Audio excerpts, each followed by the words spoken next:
Everybody talking. Few are reading. Opinions get loud, but the page still speaks. Back to the page. Hey, what's up, everybody? Let me hold on. Few are reading. Want to hear that one more time? But the page still speaks. There we go. Back to the page. All right, welcome to the back to the page. Thank you for joining us tonight. We appreciate you. This is where we talk about everything that relates to life and all the situations that we got going on, all of the things we have to deal with. And I dare not try to make any decisions on my own or based on my own opinion. So everything we talk about here is based in the scripture. So that's what we're going to do. What's up, everybody? Let me go ahead and load these comments so that I can see them as they come in. Want you to feel welcome to join in the conversation, to drop a comment, drop a question, wherever you are, wherever you're watching us. Feel free to join in because we want to hear from you. We want to talk to you. We want to know what's on your mind. So before we get into the topic tonight, before we get into the topic and talk about what the Bible has to say about it, I was about to walk into my building at work earlier today.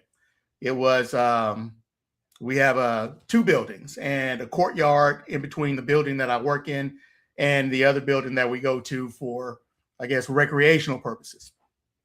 So, and they have a break, some a vending spot over there too, and coffee, good coffee. So I was leaving my office, going through the courtyard, about to walk into the other building. And when I reached the door, I saw that there was a lady coming out. So what does the gentleman in me do? I opened the door and I motioned to her, and I motioned to her so that she could come out. So I essentially hold the door for her. And she walks out and she says, "Oh, thank you very much." And I respond and I say, and I said it with a smile. And it didn't dawn on me until then that means thank you, or it means you're welcome. In some languages, others, it means different things. But when I say it, it means, oh, you're welcome. But I didn't say that you're welcome. I said that, and I started to laugh because she was so formal in saying, "Oh, thank you very much." She enunciated every word very clear, there was a lot of clarity there, a lot of professionalism, gratitude, a lot of thankfulness. And my response to her was just a, Now, that's not how I said it, but it was like, or something like that, to say you're welcome without actually saying the words, "you're welcome." And I was just wondering to ask you, do you always say you're welcome?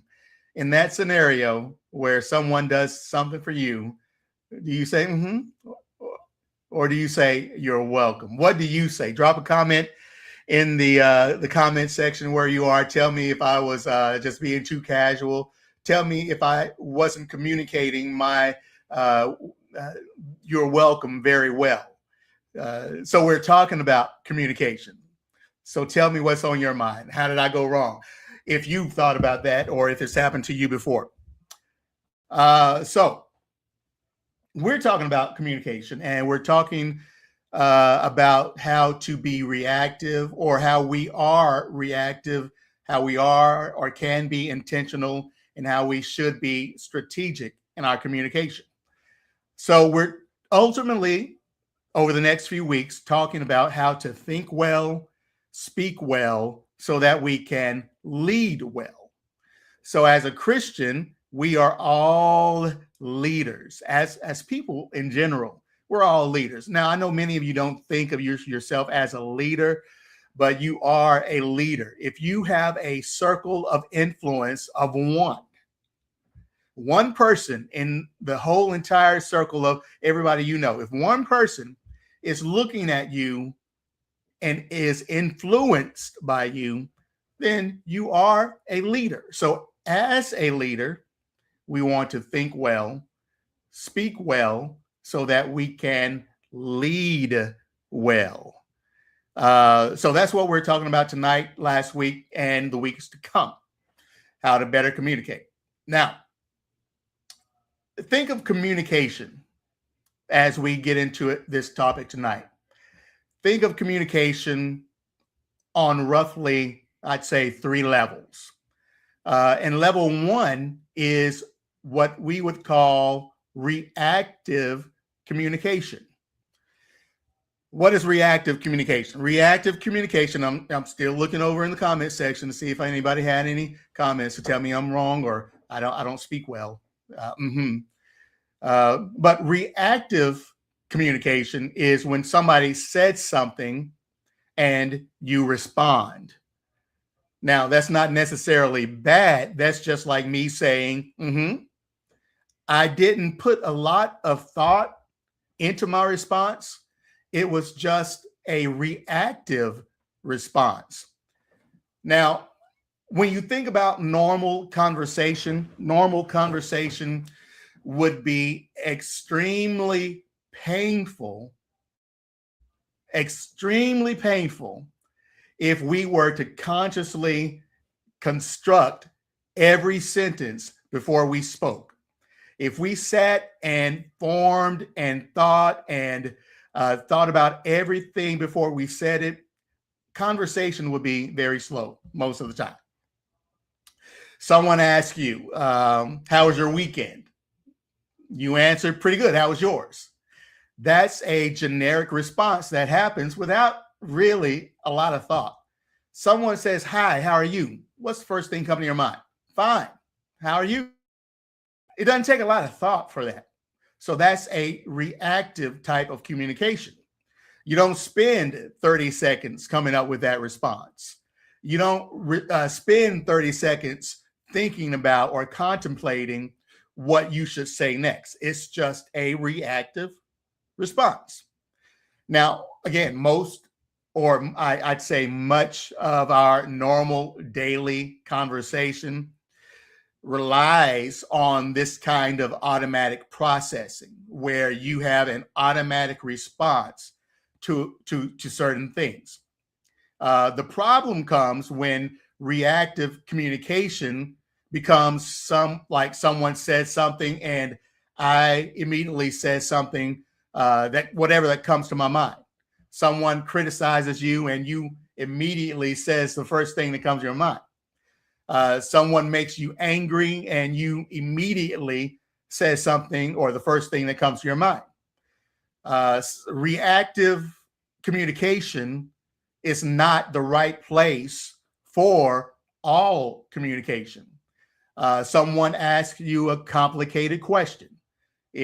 Complicated is not how was your weekend. Complicated is something deeper than that. It's something that instead of saying the first thing that comes to your mind, is let me think about that. Or you start thinking before you start talking. So that leads us to that next level that goes beyond that reactive kind of communication. So after you have your few cliche phrases that you use in response to every single thing, after someone talks to you and you automatically rip off the first thing that comes to your mind, that's reactive thinking. The next level is intentional communication. So what is intentional communication? Exactly what it sounds like. It's something you communicate that's intentional. Instead of responding with the quickness by impulse, you take a second, you pause. Now here's something that you got to know. Many of us hate silence. We think that every second in a conversation has to be filled with words. All right. If every conversation is filled every second with words, that's a conversation probably using more reactive communication than intentional communication. Because intentional communication requires you to ask questions like, what am I actually trying to say? What am I actually trying to communicate? What is my main point for even talking to this individual? What's my main point in context or in this body of conversation that I'm having? If we were to cut the conversation off right now, what message would I have wanted that other person to have gotten before the conversation abruptly ends or ends, period? So what am I actually trying to say? What is my main point? What's the clearest way to express that? All of this happens in intentional communication. Now, this is the level where your speech should literally slow down. Your speech should literally slow down when you're in intentional communication mode. Me, I have a million things going on and running through my mind whenever I'm talking. Even now, I'm not even a lot of what's going on in my mind right now. If you could open it up and see, a lot of it is thinking about other things. It's thinking about business. It's thinking about job, things at the job. All of these things are simultaneously going through my mind right now. So when you're speaking and you are in reactive communication, you never know what you're going to get when you immediately respond. You can respond to someone talking about X, and you could be thinking about X, Y, and Z all together. And if you reactively respond, you can bleed over parts of Y and Z into an X conversation. So a lot of the stuff that's going on in your mind is irrelevant to the immediate conversation that you're having. So that's why we have to breathe, we have to slow down, and we have to talk and think before we talk. Ask those questions. What am I actually trying to say? What is my main point? What is the clearest way for me to express this? What is this? I really don't think it matters anymore. No problem. Of course, sure. My pleasure seems to have replaced your welcome. Okay. Yeah, all of those are fillers and all good things to say. As long as the message is received. I guess that's the point. So when we ask these questions of what am I actually trying to say? What is my main point? What's the clearest way to express it? This is by default kind of slowing us down, slowing down the conversation. It's forcing us to not talk so fast. It's forcing us to organize all of those thoughts in our head. It's forcing us to speak with intention and not just speak through reaction. So why is this first question so important? And I'll repeat it. What am I actually trying to say? This happens or can be asked in any conversation, in any meeting, in whatever it is you're trying to communicate. What am I actually trying to say? That's the underlying current that's driving your conversation and your thought process. What am I actually trying to say? Because all of that stuff running through your head, not every detail is important in answering the question of what am I trying to say? The million things going through your head, all of those details, not important to answering what am I actually trying to say. Sometimes we talk so fast, and this is me too.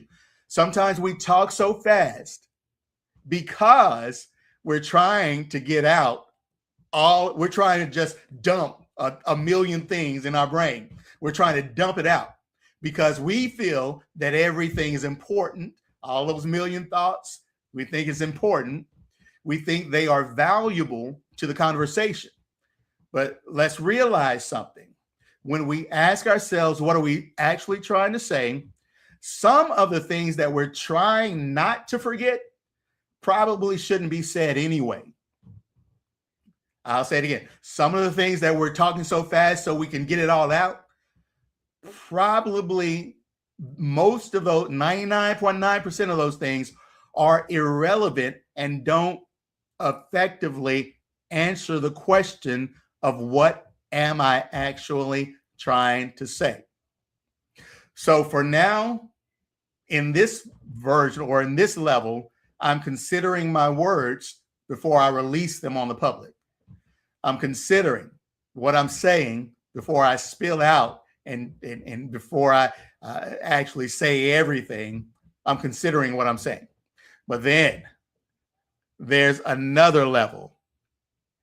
TL says, I'm very formal. I tend to prefer you're welcome. All right. There are some grammar police out there who are you. Lisa says she prefers it as well. All right. So there are some out there who prefer full grammar, and that's totally acceptable. In this day and age, I think we're just cutting things too short and probably getting a little too comfortable.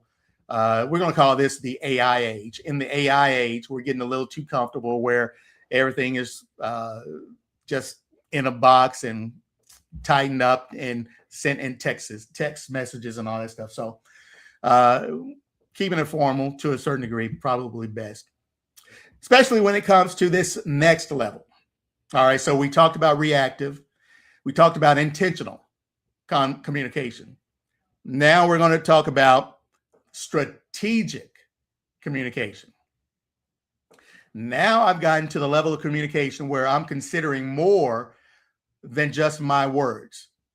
Reactive, I'm not considering anything. I'm kind of saying the first thing come to my mind. Intentional, I'm considering my words based on answering questions like, what am I actually trying to say? What message or main point do I have? Now, in strategic communication, you're a level higher than those. In this level, you're factoring in, who am I talking to? Who is that person sitting on the other side of me? Or who are the other people in the audience? Or who are the other people sitting around this table? Who am I talking to? Because now when you consider the message that you are trying to get across, you are tailoring it to the ones who are there to receive. What do they already understand? Are you talking to are you teaching to a college level group of individuals, or are you teaching to kindergartens? What do they already know? Who am I talking to? What do they already know? How are they likely going to interpret what I say? When I tell a joke that I can tell to certain people in certain rooms, is it appropriate for the room I'm in now? How are they going to, not just a joke, but how are they going to interpret the data that I'm giving them? You can present data on a real detailed level to people who are engineers and people who are used to that kind of level of detail. But when you are in a room of people who are lean more to the creative side, then you need to tailor your message to those who are on that side.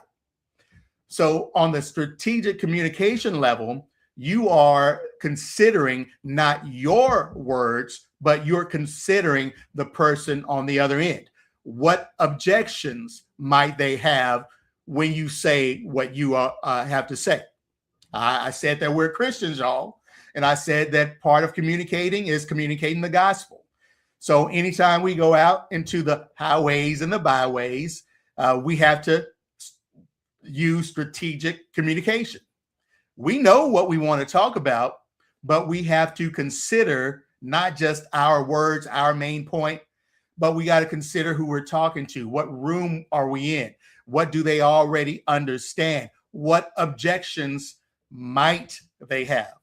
I think a problem that causes a lot of hesitation in doing this is that we are not comfortable with the objections. What if they say this, or what if they say that, or what am I going to say in response to this? So we should, and now we're not going to know every objection, but I can almost guarantee when you're talking about the gospel, there are a handful of objections that you're going to get all of the time. And if you're familiar with those, then you got 80% of them. All right. So if you're comfortable with these handful of objections, then you're 80% there. You're good to go. So we have to know that other side. What do they actually need from me? What's the most effective way to communicate this particular idea that I have to this particular person? All right. So on this strategic communication, you've gone beyond reacting. You've gone beyond just considering your main idea that you want to get across. Now you're considering that other person. And to be honest, if I were to put a percentage on it, this is where I live a lot of the time. A lot of the time, I may not say a response real quickly. A lot of times, I may not respond at all, because for the better or the worse, and it's tiring, to be quite honest, if you live in this area. But this is where I am most of the time, because when I'm having a conversation, I'm not just thinking about what I'm trying to say. I'm thinking about all of these other things. I'm thinking about just it's kind of chess. What are they going to say? When are they going to say it? How are they going to say it? How are they going to respond? Why would they respond? What's the motivation for them even coming to me and asking me this? What's their motivation for getting in? I mean, if I'm thinking a dozen or more things in any conversation, and it's a drag. All right, it's a drag. But when you're doing now, it depends on where you are, would dictate what kind of or communication level you should be in. But just know that you should be aware of where you are and which one you should be activating at any point in time. So aside from my moment this afternoon, that was a reactive. All right. So that wasn't a strategic level of communication. That was a reactive conversation. So the goal here is to train our minds so that we could be able to better communicate over time. Because when you look at a great musician, even a good one, they don't consciously think about where they need to move their fingers. What happens over time is a thing called muscle memory. Training has made some of the mechanics that they have to use automatic. A person playing the keyboard, without even pointing to it, they can probably go to the middle C. So these mechanics are there. So this is what happens when we train. Now, what we're doing with the 14-day kind of exercise that we have going on, this is kind of retraining our mind. It's going to take work. It's not going to be complete in 14 days.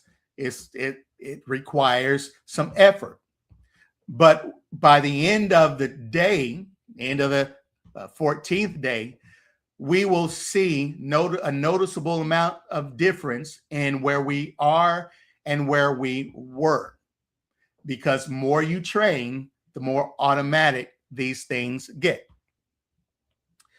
The better we are with organizing our thoughts, the better we are with finding a central idea so that we could effectively communicate it without tossing in a whole lot of other stuff that's not even relevant to the conversation.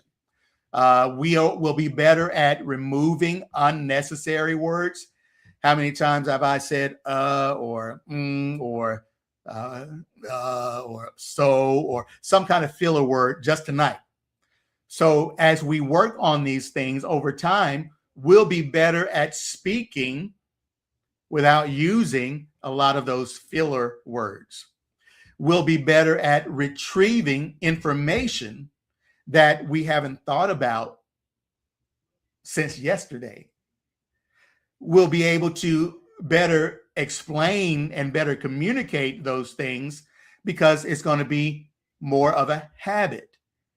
Then we have more mental capacity to focus on the person that's sitting right in front of us. So as these mechanics become second nature, we'll have more capacity to focus on dealing with the individual, the group, or the audience that's right before us. Okay? So here we are. 14-day challenge. What we started doing on Sunday was our first day, is we started doing 3 things every day. We're reading for 15 minutes.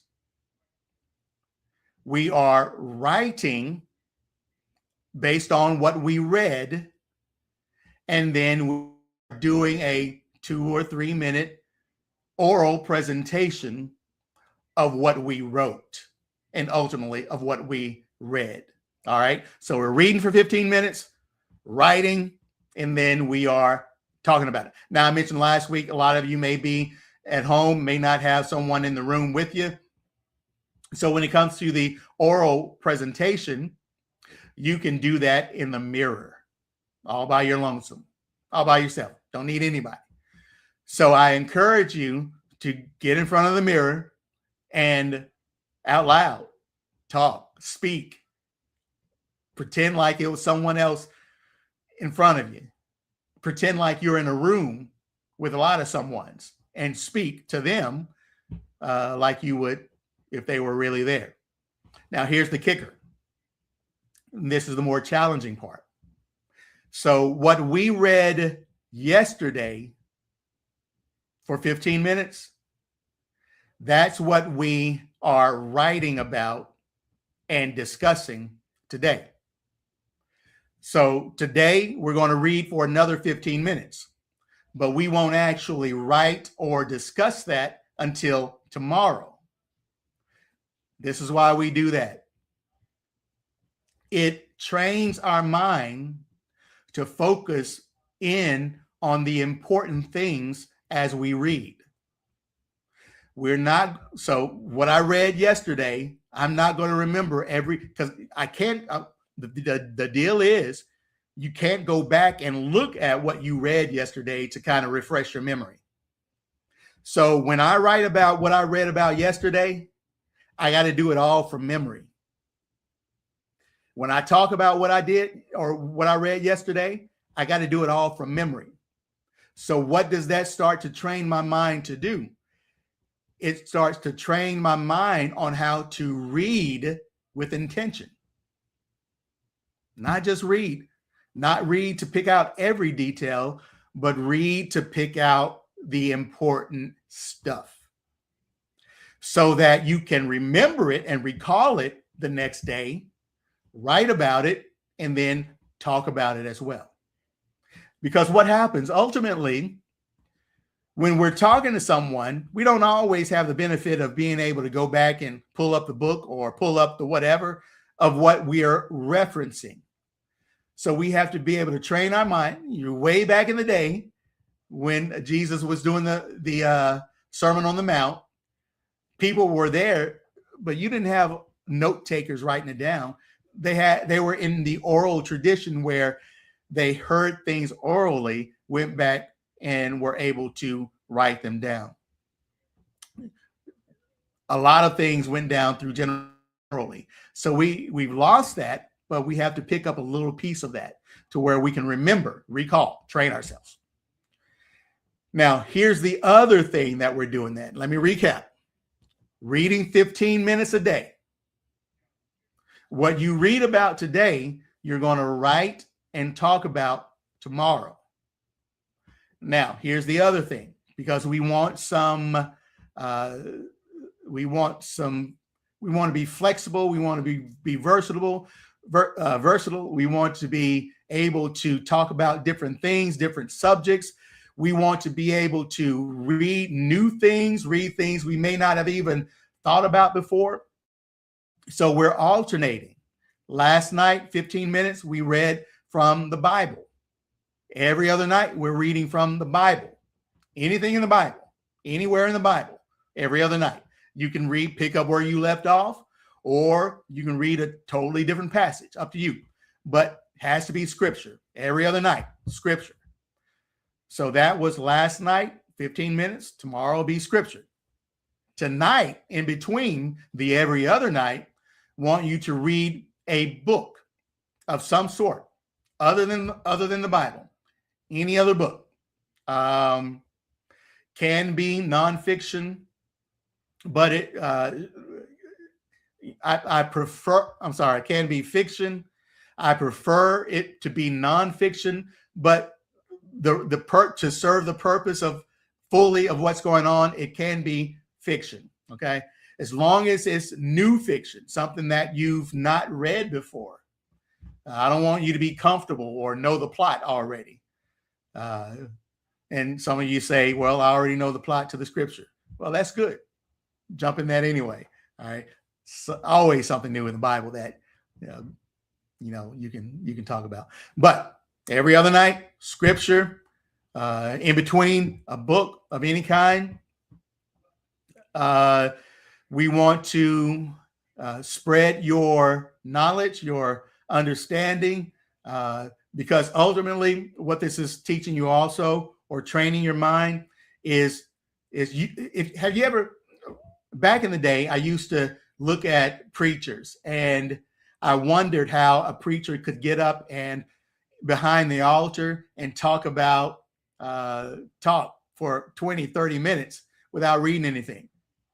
And I wondered how they can do that.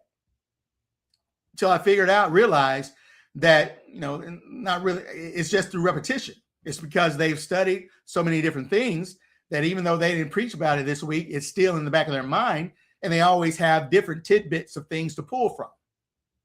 So if you are in this 20, 30 years and have done 20, 30 years worth of study, you have 20 or 30 years worth of things, tidbits that you can pull from and insert them into just about any conversation.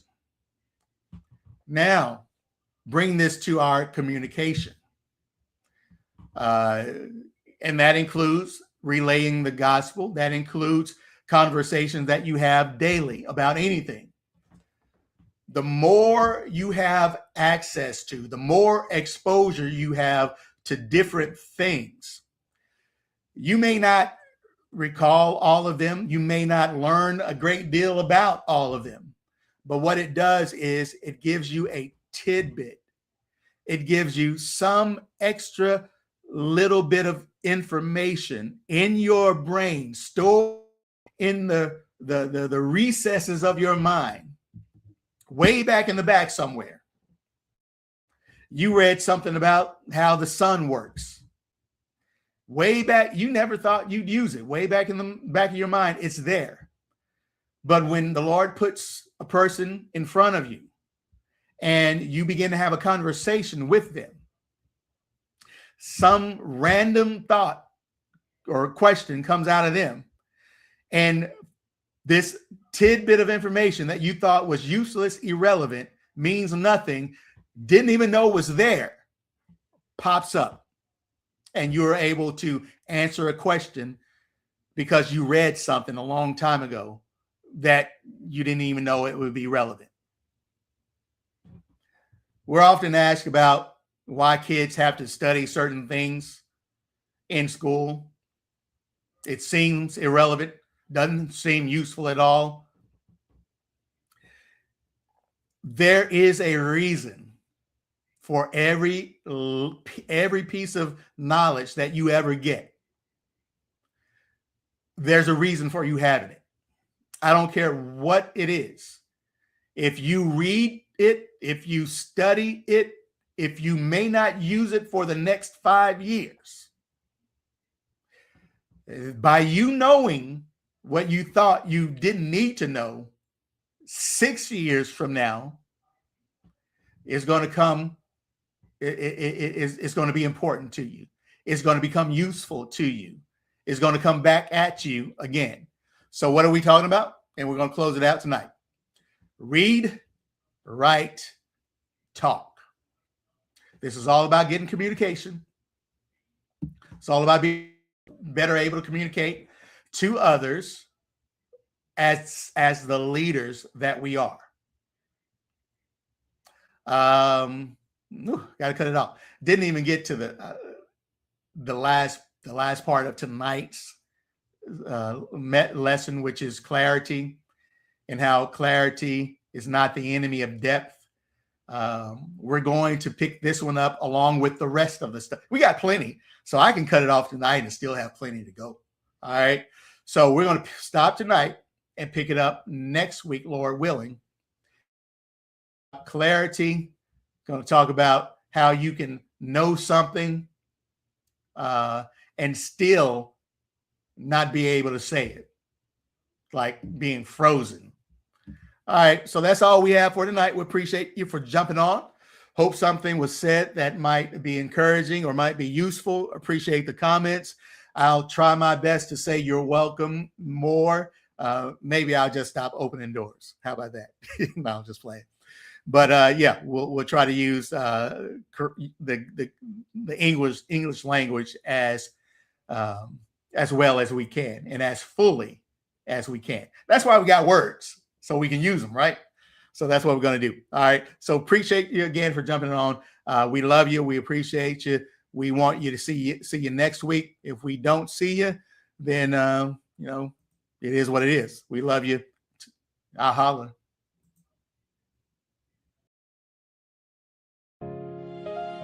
We don't build our faith on personalities.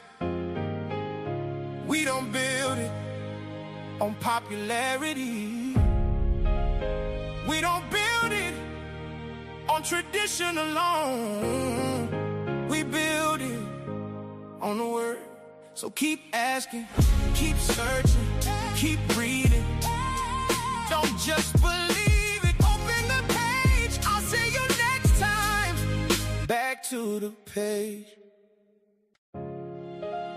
We don't build our faith on personality.